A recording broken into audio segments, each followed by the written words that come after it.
My brother banned my daughter from his wedding 4 days before the ceremony, then expected my credit line to keep paying for the chandeliers, champagne, and 5-piece string quartet he could not afford. The message came at 8:12 on a Tuesday night while I was sitting at my kitchen table in Rockport, Massachusetts, with a yellow legal pad, a cold mug of coffee, and the final vendor schedule spread out in front of me. The house smelled like lemon floor cleaner and the buttered noodles my 7-year-old daughter had eaten for dinner. Rain tapped against the window over the sink, steady and small, like fingernails on glass. Nolan wrote, "Do not bring Ren. You showing up with her will make everything uncomfortable. Keep your strange little kid home." I read it twice. Not because I misunderstood him, not because I needed the words to rearrange themselves into something kinder. I read it twice because a part of me still believed my own brother would not be foolish enough to put cruelty in writing while I was the person quietly carrying $68,400 of his wedding risk in my name. He was. Across the table, Ren was sorting sea glass by color, blue pieces in one line, green in another, clear ones near her elbow. She had been collecting them for 3 weeks because she wanted to glue the smallest blue pieces around the wedding card she made for Nolan and his fiancée, Rebecca. She looked up when my face changed. "Mom," she asked, "did I do something wrong?" That was the moment the room went silent for me. The refrigerator hummed. The rain kept tapping. Somewhere upstairs, the old baseboard heater clicked twice and settled, but inside my chest, everything went flat and cold, the way it used to feel when I worked late fraud reviews and knew a file was about to become ugly. Ren had not thrown a tantrum at any event. She had not ruined a dinner or embarrassed anyone. She was quiet, sensitive to loud sounds, and sometimes stepped outside when rooms became too bright, too crowded, too sharp around the edges.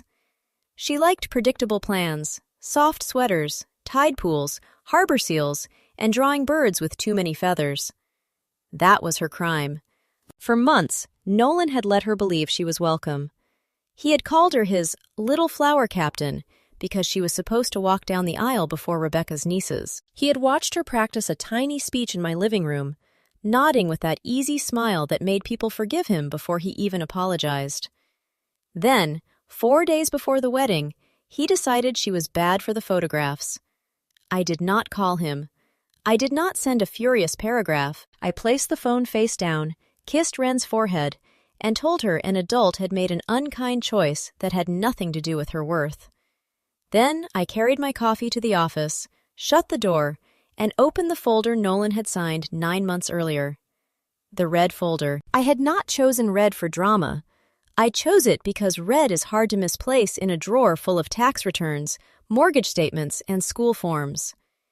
It held the agreement my brother signed when he came to me asking for help after his 3rd financial collapse in 6 years. It held the lender terms, venue deposit receipt, vendor authorization rules, repayment schedule, and every email where I had written the same sentence in slightly different ways. No additional charges without written approval. Nolan had initialed that sentence 7 times. 9 months earlier, he arrived at my house with blueberry muffins from Cape Ann Bakery and a smile so nervous it reminded me of childhood. He sat at the same kitchen table, turning a paper cup of coffee between both hands, while Ren built a tower of dominoes in the living room. He told me his credit had been damaged by an old restaurant investment, a business card he was almost done handling, and a personal loan he had not mentioned to our parents because Dad's blood pressure was already bad. Almost done handling meant unpaid. Rebecca believed his debts were cleaned up. Her parents had paid for her dress, photography, and the welcome dinner, but they refused to fund the venue. Nolan wanted Seabrook Hall, a white-columned waterfront estate outside Gloucester with stone terraces, salt air, and a ballroom where the ceiling looked like old money pretending not to show off. The deposit alone was $22,750. His bank declined him. The venue declined his card. His application for a wedding loan came back denied before lunch. So he did what Nolan always did when consequences came knocking. He came to me. I had spent 12 years in financial compliance for a regional bank and another 4 consulting on internal fraud controls. I knew how accounts were abused. I knew how signatures became loopholes. I knew how charming people turned urgency into a weapon. I also knew my brother, so I refused to co-sign anything open-ended. Instead, I created a controlled wedding credit facility in my name, with Nolan listed only as an authorized user. Every vendor was registered. Every payment had a cap. Anything above $5,000 required my written approval, and any suspicious charge allowed me to suspend access immediately. Nolan smiled when he signed. "My big sister, the audit queen," he said, tapping the pen against the paper. "Good thing one of us grew up responsible." Everyone laughed. I should have listened harder. Growing up, I had always been the load-bearing wall of the Whitman family. Nolan cracked Dad's workshop window when we were kids, and I said I did it because he cried so hard he got hiccups. At 16, he backed Mom's station wagon into a mailbox, and I used summer job money to fix the dent before she noticed. At 24, he lost rent money betting on a Patriots game, and I transferred him $1,200 because he said he would be evicted. Every rescue taught him the wrong lesson. He did not learn gratitude. He learned that if he made the mess large enough, I would bring a broom. Our parents helped with that education. Mom called it keeping peace. Dad called it protecting family. I called it what it was only years later, after my divorce, when I finally heard myself explain the pattern out loud to a therapist who wrote one word in her notebook and turned it toward me: conditioning. The wedding was supposed to be different because I had paperwork. For the first 3 months, it was clean. Venue deposit paid. Caterer deposit paid. Flowers within budget. Rentals ordinary, maybe slightly inflated, but not dangerous. Nolan sent receipts with cheerful little notes, as if documentation were a game we were playing together. Then the additions started. Imported linens, premium bourbon, a late-night oyster bar, extra floral arches, vintage car service, a second photographer, custom guest boxes filled with maple candies, engraved bottle openers, and little jars of sea salt nobody needed. Every time I questioned a charge, Nolan said Rebecca's family expected a certain standard. That phrase did a lot of work.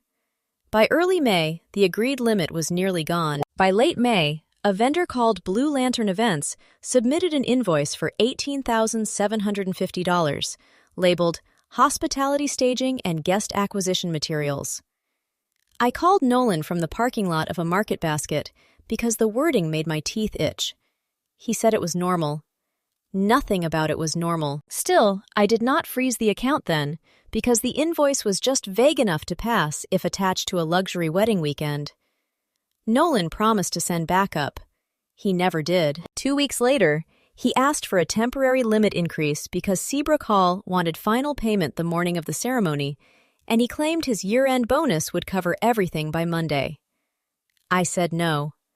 That was before the text about Ren. At 9:04 that Tuesday night, I called the lender's fraud and authorization department. The agent's name was Carla, and I remember that because her voice was calm in the particular way people sound when they understand a problem might become evidence. I confirmed my identity, answered 3 security questions, and removed Nolan's access from every account where he had been an authorized user. Then, I froze all future charges. At 9:38, I emailed Seabrook Hall, the caterer, the florist, the rental company, the transportation service, and the string quartet's booking office.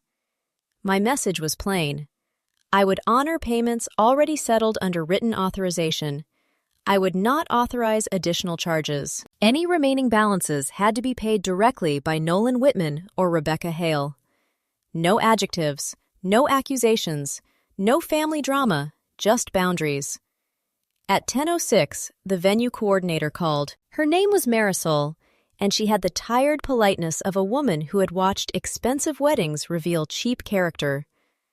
I stood in my office in socks, looking at the dark window, while she explained the final balance was not $17,000, as Nolan had told me. It was $39,860. The caterer was owed $14,420. Rentals were owed $8,975. The florist still had $6,300 pending. Blue Lantern Events had submitted a second invoice for $12,200. Marisol cleared her throat before telling me Nolan had requested 3 extensions and assured everyone that my sister handles the family accounts. There it was. My sister handles it. That sentence had followed me for most of my life. It sounded harmless to strangers, helpful even, but inside my family, it meant Abby will absorb the impact. Abby will explain the missing money. Abby will take the uncomfortable call, fix the broken thing, calm Mom down, protect Dad's heart, and let Nolan stay charming. Not this time. The next morning, Nolan discovered the freeze when a charge for imported champagne failed at 10:11. He did not call to ask what happened. He created a family group chat titled Abby's Breakdown and added our parents, 2 cousins, Rebecca's sister Erin, and me. His first message said I had sabotaged his wedding because I was bitter about being divorced. Mom responded in under 30 seconds. Abigail, restore the account right now. You are embarrassing this family. Dad wrote, financial disagreements should be handled privately. Aunt Lorraine added, weddings are stressful. Try not to make this about Ren. I stared at the screen while the office smelled like printer toner and cold coffee. The old laser printer beside my desk warmed up with a soft electric whine. I opened Nolan's text from the night before, took a screenshot, and dropped it into the chat without comment. Do not bring Ren. You showing up with her will make everything uncomfortable. Keep your strange little kid home. For 3 minutes, nobody wrote anything. Then Rebecca typed, that was badly phrased, but there were concerns about disruptions. Concerns. People use polished words when they want cruelty to sound administrative. Ren was not being excluded. There were concerns.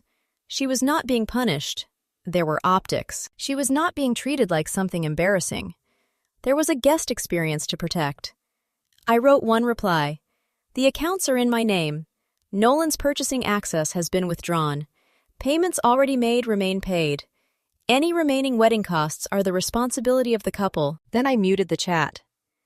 Mom called 11 times before noon. When I finally answered, she did not ask whether Ren was hurt. She asked how much Nolan needed. I told her the outstanding number, and she made a small, breathless sound, like a glass had cracked in her throat. That can't be right, she whispered. It is right. He told me less than 20,000. He lied. The word hung there between us. Outside my office window, a gull cried over the harbor, sharp and lonely. Mom lowered her voice, as though Nolan might hear her from 6 miles away. He is under pressure, Abby. Release the money until after the wedding. Your father and I will make him face this afterward. Afterward. There is always an afterward with golden children. They get rescued now and corrected later. Later turns into next week. Next week turns into never. The family calls it mercy because cowardice sounds uglier. I said, why is family peace always purchased with my money? Mom told me I was being dramatic. I hung up. For the rest of that day, I audited everything, not because I wanted revenge, though I would be lying if I said no part of me wanted Nolan humiliated. I audited because numbers tell the truth faster than relatives. They do not care who was popular in high school, who made Mom laugh, who cried during apologies, or who looked better in a suit. Numbers just sit there. By 4:30, I had a timeline. At 7:14 p.m. on April 18th, Nolan approved the first Blue Lantern invoice from an IP address registered to his office at Northeastern Shore Development, where he worked as a junior acquisitions manager. At 8:02 the same night, Blue Lantern transferred $13,500 to a personal account ending in 4419. That account belonged to Nolan. The invoice was a cash-out scheme.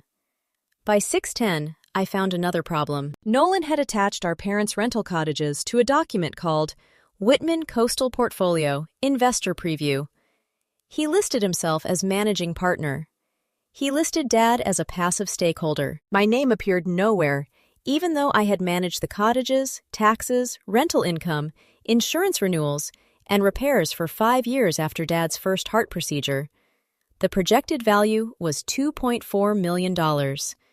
The requested investment was $600,000. The security description said, family-controlled coastal lodging assets, which sounded official enough to impress people who wanted to believe they were getting early access to a quiet gold mine. Nolan had no ownership authority. He had no approval from me. He had no legal right to pledge, market, or describe those properties as security. He had forged confidence into a pitch deck. I printed everything. Every invoice, every authorization rule, every email, every transfer timestamp, every screenshot, every vendor statement, every page of the investor deck. The printer clicked and sighed for nearly 40 minutes. Warm paper slid into the tray, smelling faintly of heat and ink. The red folder got heavier. At 7:22, Aaron called me. Rebecca's younger sister had never liked me much, or maybe she had never known me without Nolan's version standing between us. Her voice shook when she said Rebecca had started asking questions after seeing the group chat. Nolan had told her my divorce made me unstable around money. He said Ren's issues had made me controlling. He said I was jealous because his wedding proved he could build a life while mine had fallen apart. That was his mistake. Rebecca could excuse debt. She could excuse stress. She could even excuse family mess if the tuxedos were already rented and 200 guests had flights booked. But once Nolan started diagnosing me from a distance to explain why his own sister should not be trusted with her own credit line, Rebecca stopped hearing him as a fiancé and started hearing him as a witness with a bad story. Aaron asked me for proof. I sent 3 files, not 20. The original agreement, the screenshot about Ren, the Blue Lantern transfer summary. I did not send the investor deck yet because I wanted to know who else had seen it and where it had traveled. Evidence has a temperature. You do not throw it before it is hot enough to burn. That night, Ren found me at the kitchen table and placed the unfinished wedding card beside my laptop. The sea glass around the edges caught the overhead light. She had drawn Nolan, Rebecca, herself, and me under an arch of blue flowers. Everyone had long arms because Ren liked people to look like they could reach each other. "Can we still mail it?" she asked. I wanted to say no. I wanted to tell her gifts should not be sent to people who treat children like problems to manage, but she was 7, and her heart had not yet learned to shrink around other people's failures. "You don't owe anyone a gift just because you made it," I said, "but you can decide later." She touched one blue piece. "Will Uncle Nolan stop being mad?"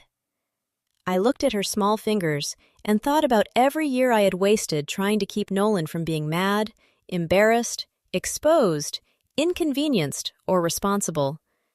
I thought about how easily he had called my daughter strange while reaching for my money. I thought about what she would learn if I restored the account.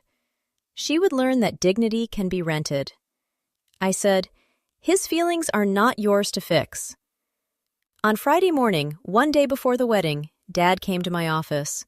He looked older than he had a week earlier. His jacket smelled like rain and cedar, and his hands trembled slightly when I handed him the red folder.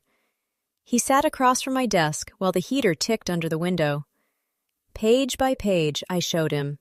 First the agreement, then the charges, then Blue Lantern, then the deck with the photographs of the cottages Dad had bought before Nolan and I were born. The cottages were not glamorous.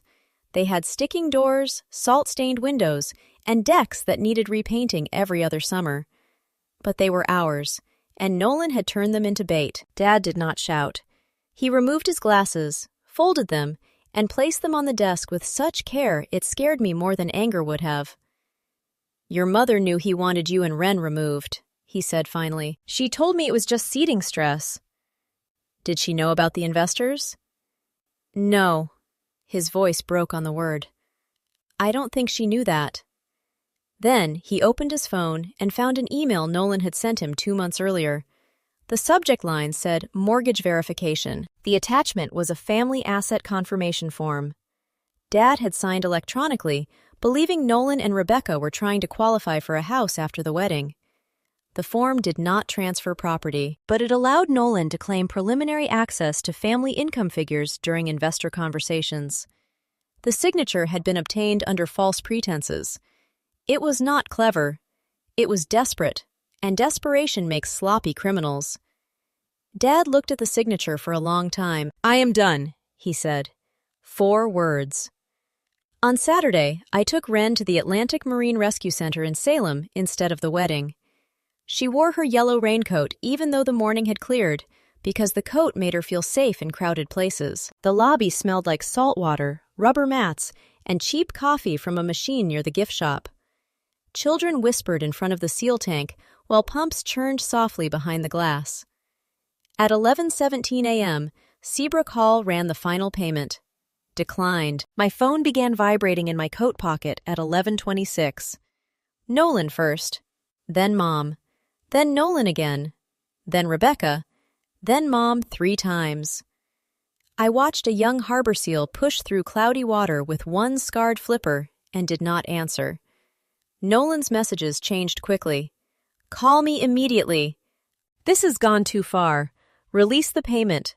We will settle it Monday. If you don't fix this, I'll tell everyone you committed fraud.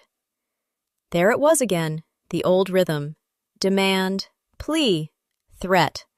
He had used it since childhood, only the dollar amounts had grown teeth.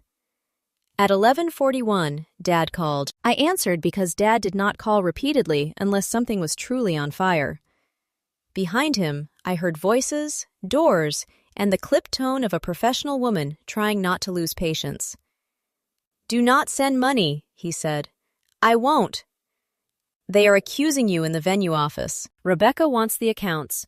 Nolan refuses to show her anything. Aaron has the copies you sent. The venue manager says without payment, only the ceremony covered by the deposit can proceed. No ballroom, no catering, no bar, no reception staff. I looked at Ren. She had both palms against the glass, smiling at the seal. I can come, I said. Not with Ren. Never with Ren. I called my neighbor, Mrs. Delaney, a retired school librarian who loved Ren like a second grandmother and lived 12 minutes from the rescue center. She arrived in a navy cardigan with peppermints in her purse and took Ren to the quiet observation room. I told Ren I needed to handle an adult problem. Is it Uncle Nolan? She asked. Yes. She nodded like that explained everything. I drove to Seabrook Hall with the red folder on the passenger seat. The road smelled like wet pavement through the vents, and every turn toward Gloucester made my phone buzz again. By the time I pulled into the venue lot, guests were standing under white tents with confused faces, holding champagne flutes that had not been refilled. A violinist sat on a folding chair, scrolling through her phone. Weddings have a sound when they begin to fail. It is not screaming, it is murmuring. It is heels on stone, staff whispering into headsets, ice shifting in buckets nobody is allowed to use yet. It is the thin, metallic click of a planner's pen as she realizes the schedule is no longer a schedule. Marisol met me near the side entrance. Her face did not change when she saw the folder. Good professionals do not enjoy disasters, but they recognize preparation when it walks through the door. Miss Whitman, she said, thank you for coming. The office behind the ballroom was crowded. Nolan stood in his tuxedo with his bow tie undone, red-faced and sweating near the copier. Rebecca sat in a white robe with her hair pinned for a wedding that was evaporating around her. Her parents stood behind her, pale and furious. Mom cried on a small love seat. Dad stood near the wall, arms folded. The room smelled like lilies and overheated electronics. Nolan saw me and pointed. There she is. She froze everything because she's unstable. I placed the red folder on the table. No, I said. One word was enough to make the room listen. I opened to the first tab and turned the agreement toward Marisol, then Rebecca, then her father. The account is mine. Nolan is an authorized user. Section 4 allows suspension of future charges after unauthorized spending, false vendor documentation, or risk of loss. He signed here, here, and here. Nolan laughed too loudly. This is insane! She's punishing me because I didn't want her kid ruining the ceremony. Rebecca flinched. I turned to the second tab. This is the text excluding my daughter. This is not why the account froze. It is why I stopped protecting him emotionally while I reviewed the money. Nobody spoke. Then I turned to the Blue Lantern invoice. This vendor billed $18,750 for guest acquisition materials. 3 hours later, $13,500 moved into Nolan's personal checking account, ending in $4,419. A second invoice for $12,200 was submitted Thursday. Blue Lantern is registered to Colin Mercer, Nolan's college roommate. Rebecca stood slowly. "Nolan," she said, "is that true?" He looked at her, then at me, then at Dad. "It was temporary." Temporary is a beautiful word for theft when thieves need a softer suit. I opened the next tab. This is the investor presentation scheduled for tonight's reception. Whitman Coastal Portfolio. Projected value, $2.4 million. Requested investment, $600,000. It describes Nolan as managing partner of family-controlled lodging assets. He has no ownership, no management authority, and no right to pledge those properties as investment security. Rebecca's father took one step forward. "You were going to pitch this to my partners?" Nolan's mouth opened. Nothing useful came out. Dad said, "I did not authorize this." Nolan snapped then. Not at me, at the room, at the facts, at the sudden refusal of reality to keep bending for him. None of this would have happened if Abby had controlled her weird kid and stayed out of my business. The office door was open. Guests heard him. Rebecca removed her engagement ring. The tiny scrape it made against her knuckle sounded louder than the ballroom music waiting outside. She set the ring on the table beside the red folder, not gently. "You banned a 7-year-old to hide financial fraud," she said. Nolan reached for her wrist. Her father stepped between them. Marisol moved toward the hallway and spoke quietly into her headset. Somewhere outside, the string quartet stopped mid-song. That silence traveled. By 12:08, Seabrook Hall announced that the full reception could not proceed because the balance remained unpaid. The deposit covered only a brief outdoor ceremony and non-alcoholic refreshments, but Rebecca refused to marry him. She changed clothes in the bridal suite and left through the service entrance, with Aaron carrying the train of a dress that would never touch the aisle. Nolan followed her into the courtyard. He should have stayed quiet. Instead, in front of guests, staff, and 3 people recording on phones, he shouted that Rebecca was throwing away her future because of a defective little distraction and a bitter sister with a spreadsheet fetish. The words scattered across the stone terrace like broken glass. Even Mom stopped crying. Something in her finally understood. The federal part did not happen like television. No agents rushed through the hydrangeas. No handcuffs clicked beside the cake table. Real accountability moves slower than public humiliation. But when paperwork starts walking, it does not get tired. By Monday, Northeastern Shore Development's legal office had the investor deck because one of Rebecca's father's partners forwarded it. By Tuesday, my lender had filed a formal fraud report based on unauthorized cash conversion invoices and suspected bank fraud. By Friday, Colin Mercer admitted Blue Lantern had been used to route cash back to Nolan in exchange for a 20% fee. 3 months later, Nolan was charged with wire fraud, attempted investment fraud, and identity-related financial misrepresentation connected to Dad's asset form. The U.S. attorney did not care that he was charming. The bank did not care that he was under wedding stress. The court did not care that Mom had spent 32 years calling him sensitive. The restitution figure was $74,315. He lost his job before the indictment because he had used his employer's logo on the deck without permission. Rebecca never took him back. Her parents sued to recover wedding-related expenses they paid based on false financial representations, and Nolan eventually settled by liquidating his truck, his brokerage account, and the last pieces of pride he still pretended were assets. Mom did not speak to me for 6 weeks. Then she came over on a Sunday afternoon with a casserole neither Wren nor I liked, and an apology she had written on stationery with little blue flowers at the top.